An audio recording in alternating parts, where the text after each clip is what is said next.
भगवान के भरोसे हैं तो हम अपनी तुम्हें बताएं। आज के बहुत वो 16-17 वर्ष पहले की बात, हालत ऐसी खराब कि शरीर उठने लायक नहीं, स्वयं पानी लेके पीना है, स्वयं रोटी मांग के खाना है, दवा के लिए पैसे नहीं, एक आदमी हमारे पास नहीं।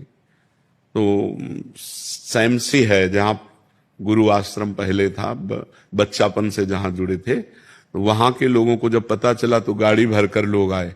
उनका हम ऐसी दशा में आपको वृंदावन नहीं रहने देंगे, आप चलिए, हम सब पूरे गांव वाले आपकी सेवा करेंगे, पूरा गांव चंदा लगा के चाहे लाखों रुपए महीने की दवा चले, आप चिंता न करो। नहीं, हम मरने वाले हैं तो प्रभु के लिए, हम जिए तो प्रभु के लिए। ये नहीं कि हम धाम छोड़ दें, अपना निष्ठा छोड़ दें। आप लोग जाइए, आपका हम बहुत बहुत धन्यवाद देते हैं कि आपने सहानुभूति दिखाई, और जब वो गए तो निश्चय किया मुझे मरना है। ये हम अंदर की बात कहते हैं, मुझे मरना है लेकिन भगवान के लिए मरना है। अब मैं धाम नहीं छोड़ूंगा, और निष्ठापूर्वक भगवान बदल गया।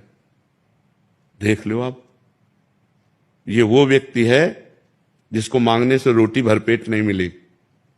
आज 500 आदमियों का बाल भोग बनता है, 500 आदमियों का राजभोग बनता है, 500 आदमियों का शयन भोग बनता है। हमें अपने मालिक पर विश्वास रखना चाहिए कि उसका वैभव कितना बड़ा है। उसका देखो, आज एक बच्चा हमें पानी पिलाता है तो दूसरा बच्चा हमारा मुंह पोंछता है। सैकड़ों बच्चे, ये सब नौकरी पेशा वाले, सब सरकारी नौकरियां छोड़कर हमारी सेवा में हैं, और एक दूसरे से होड़ लगी रहती है कि यार तुम सेवा तो कल की ज्यादा की थी, आज मैं करूंगा। आप विचार, अपना बाप का पैदा किया हुआ बेटा भी सेवा करना नहीं चाहता अपने बाप की, और ये अन्य बाप से पैदा हुए और ये सेवा कर रहे, हमारे लिए जीवन हमको दे दिए। कौन है ये? भगवान का सारा खेल। तो हमें पहली बात तो ये नहीं सोचना चाहिए कि बुढ़ापे में मेरी सेवा कौन करेगा। जिसके लिए हमने जवानी दी तो वही बुढ़ापे में आएगा। अब बुढ़ापे में हमारे लड़का बच्चा थोड़ी है, हमारा परिवार थोड़ी है। तो हमको ये संशय तो नहीं करना चाहिए कि हमारा बुढ़ापे में कौन सेवा करेगा। जो भगवान है, सच्चिदानंद है, वो जिसकी शरण में वही देखेगा।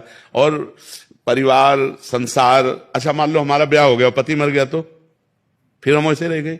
अगर हमारे भाग्य में दुख लिखा है तो हम चाहे जितना प्रयास कर लें हमें दुख ही मिलेगा, और अगर सुख लिखा है तो हमारे भाग्य में तो सुख ही लिखा है। क्यों? क्योंकि भगवान है, हम भगवान की शरण में हैं। विचार करो, जिस गरीब बाबा जी को रोटी मांगने से नहीं मिलती थी, आज रोज या आते दिन डायलिसिस होता है।